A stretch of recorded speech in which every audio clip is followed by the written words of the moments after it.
Greetings, everybody. My name is Nthabiseng and I'm a spiritual medium. Today, I want us to talk about raising a spiritually gifted child. So, westernized people would call them indigo children. What that means, whether they're spiritual or whether they're dubbed indigo children, what it means is that they are children that have a heightened supernatural sense. They are prone to understanding paranormal activities, things that cannot be explained normally um, through a person's logic, so to put it. They are children who are able to do a certain time travel, see things in the future, see things in the past, and just to make a current assessment of one's life without even knowing them or without even having a particular explanation as to why and how do they get this information. So these are children who would look into the future and come back and report. You're driving with a 3-year-old and they tell you, Mommy, please drive slowly. There's a red car that has an accident and we might get into an accident if you're not careful. And you wonder, hey, little one, are you on some Robin tip? Where did you see all of these things? But these are children that have that spiritual vantage point and they can be able to go into a different realm, analyze information, and come back and report to you. So if you are not a very attentive kind of a parent, you can miss a lot of detail, you can miss a lot of guidance, you can miss a lot of preparation, cautionary things that this child would be saying because you are thinking this is just a 3-year-old saying stuff or reenacting things that they see in cartoons. So I wanted us to talk about that and to come out of this one understanding sometimes how does it happen that a child is gifted, and that as a parent, how do you support them, how do you harness this gift, and how do you encourage it, and how do you protect it? Because as a parent, you need to go ahead of your children, but sometimes this kind of things are way out of your control because your children are just supernatural beings and you are just a mere mortal like the rest of us. So, so sometimes you are gifted a child, you have a child, but you find that this is just not a normal, ordinary child. This is a child when you speak to, you realize that their reasoning is way too astute, way too intelligent. You give this child a scenario and they give you a solution that is better than what your adult peers would give you. They have this insight on things that you have not even knowingly exposed them to, right? There is an element of reincarnation when sometimes you have a spiritually gifted children. And by that, I mean that at times you would find that your own great grandfather is coming through your son or is coming through your daughter because the reincarnation is not gender specific, it's just gender fluid.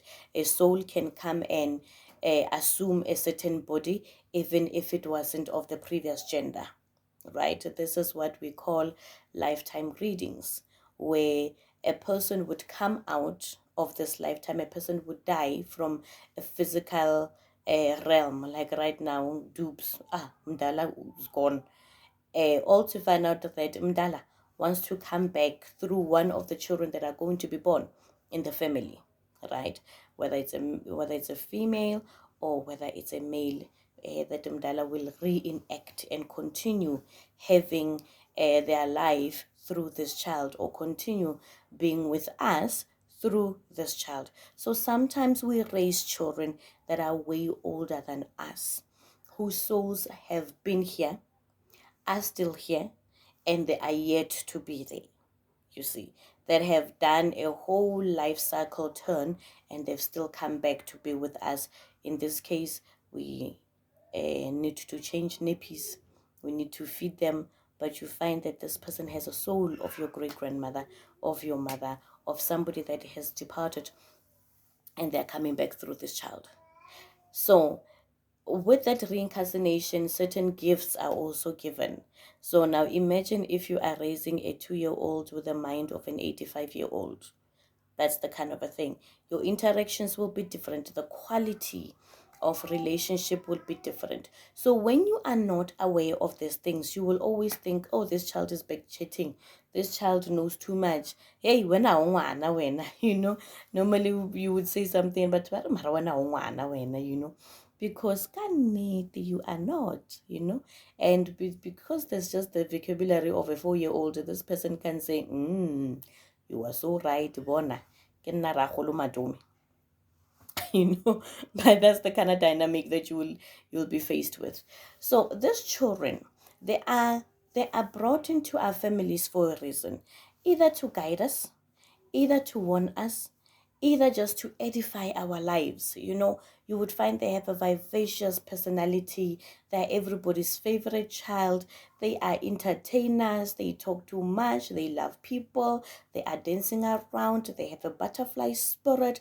There are certain beautiful, pleasurable things about them that goes beyond, oh, this is a cute child and we have a child in the house.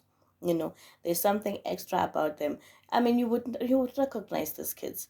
Everybody comes into the house and they go, oh, Michelle, okay. Michelle's thing in Nike. Everybody loves little Michelle, and we have no idea why is everybody obsessed about little Michelle. Because little Michelle, when she is around people, people get healed. There's something that she just exudes, that you as a parent do not understand what you just brought into the world.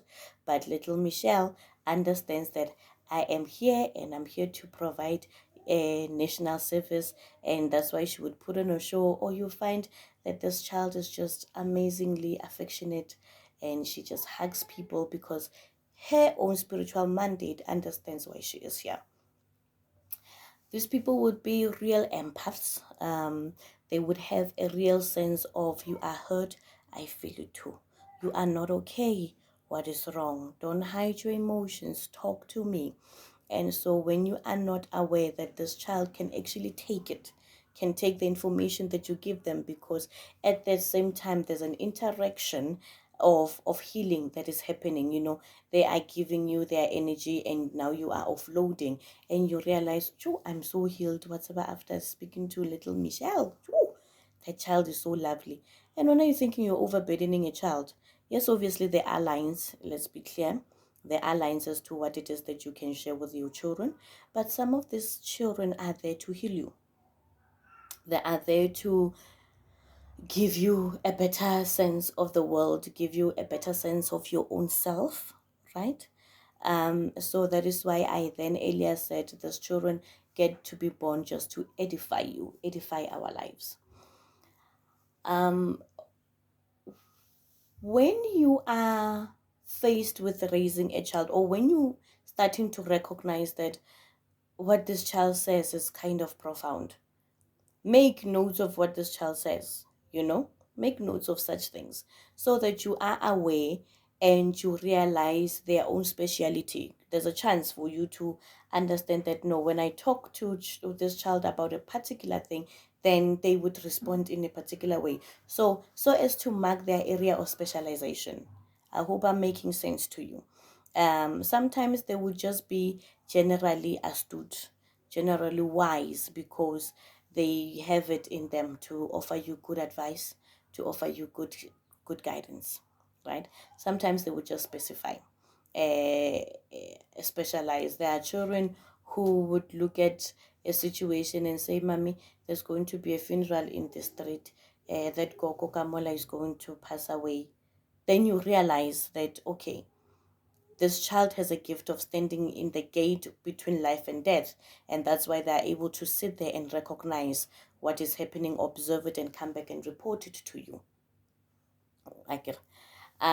So there's an array of things that can happen, and this would be helpful one day when the gift is manifesting and the child is older, and you are able to tell the child that nana pila pila when you were young, these things need to happen so that they make a recollection or they have a better understanding of their own gift. They must not get frustrated when certain things just hang up on them, or they find themselves speaking to people that are passing on and they do not know what. So this is the kind of detail that as a parent you should not miss. And what I wanted to then say is that it is important to pay attention. It is important to pay attention. Sometimes when you are stressed and the child knows that you are stressed, they can just feel it and they'll offer you a solution. Don't take it for granted. Explore what this child is saying. Explore why would this child say such a thing. Don't just discard it and say what wrong cartoon. Too much cartoons are messing up my child's head. Mm-mm. Be one of those very attentive children, parents, because that's when you know how to support your children on their own spiritual journeys.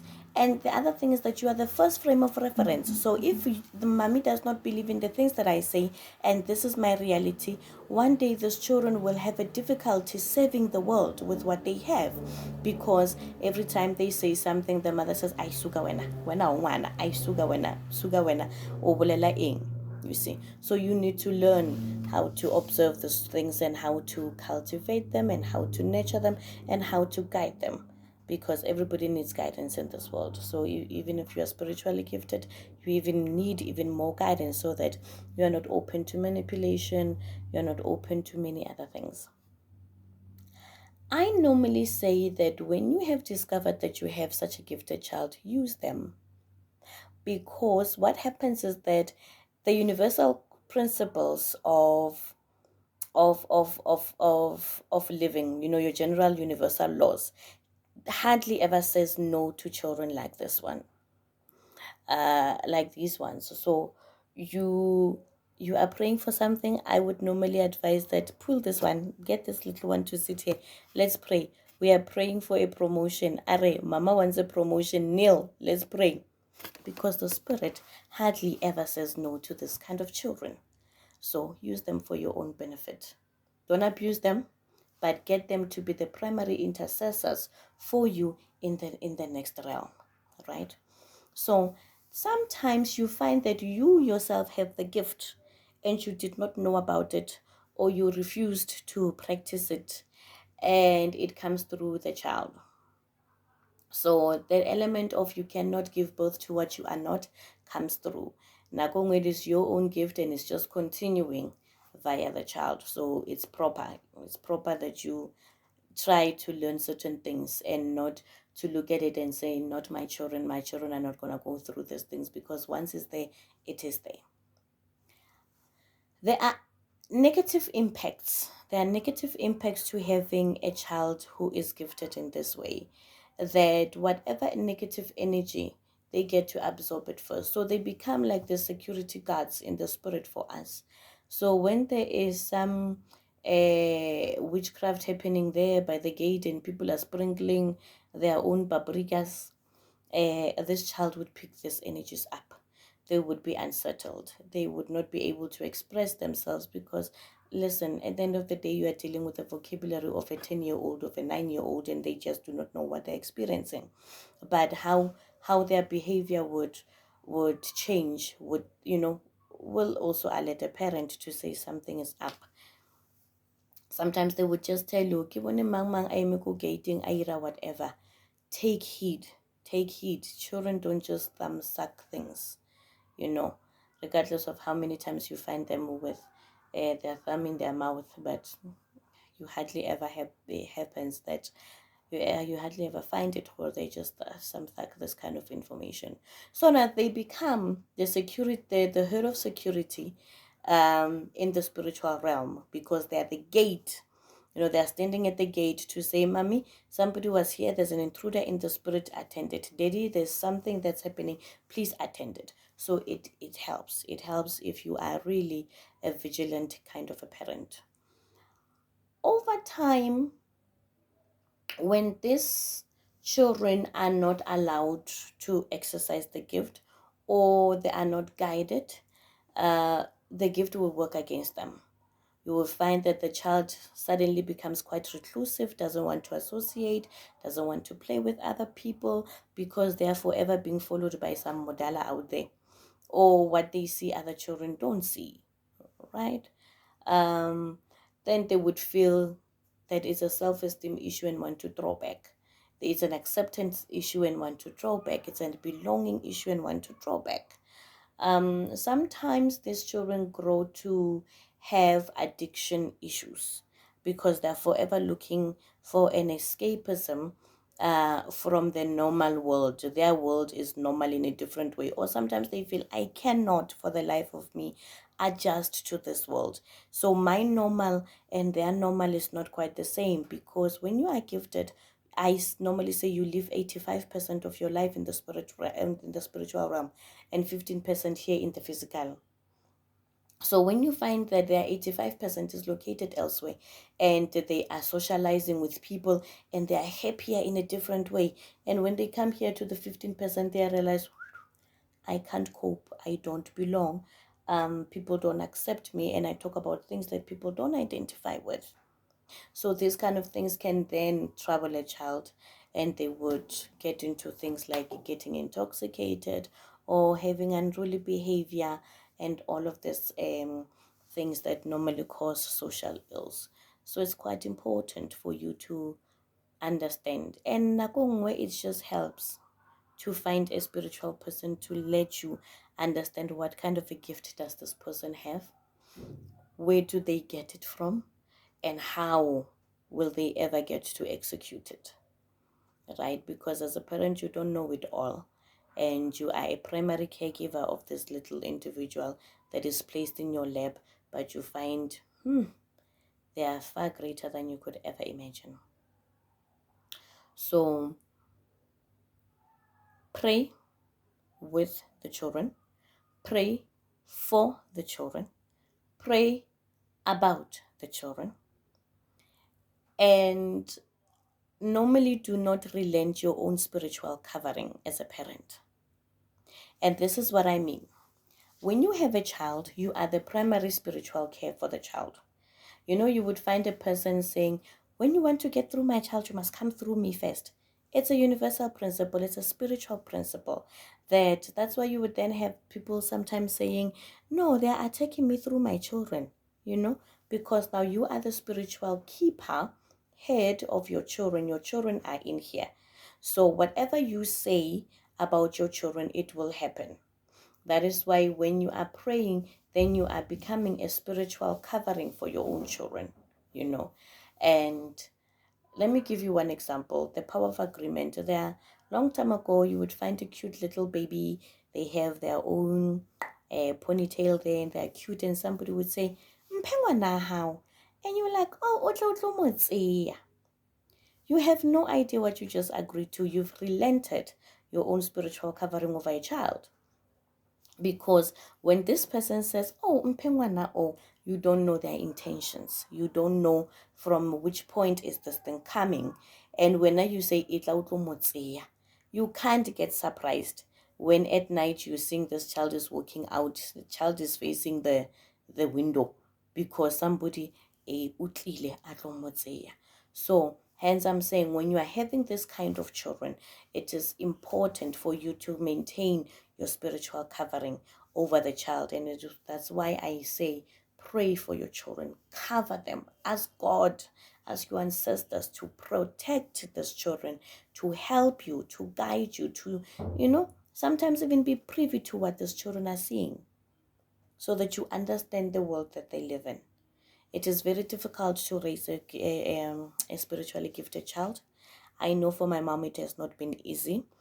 Um, I was a very, very sickly child. Anything you think of it, any sickness you think of, I had it. I was forever in my own world, and yeah, certain things are just not easy. And parents worry a lot, thinking maybe it's some things that they do. But when you are having a spiritual insight with the guidance of a spiritually gifted person to really explain to you or what is going on in your child's life, then things become a little bit easier. You are not a super parent. You can't do it all. Go find assistance. And when this child is talking about things that you can't identify with, go ask. It's never easy to raise an indigo child, a spiritually gifted child, but it is nonetheless a blessing, because when something beautiful is coming through you, that on its own is telling that you are providing us with national service. And you too, you can't birth what you are not. You really cannot birth what you're not. So these are the kind of things that you look forward to, or you look out for, depending on which side of the story you want to interact with the story, or how you want to interpret the story. But may you prosper. May your little ones prosper. May we bring forth a generation that is spiritually aware, that is spiritually embracing of who and what they are. And thank you for coming through to the channel. May you be blessed. And yeah, we're doing good. We're doing good. Raising these indigo children, strength to you. Strength to you.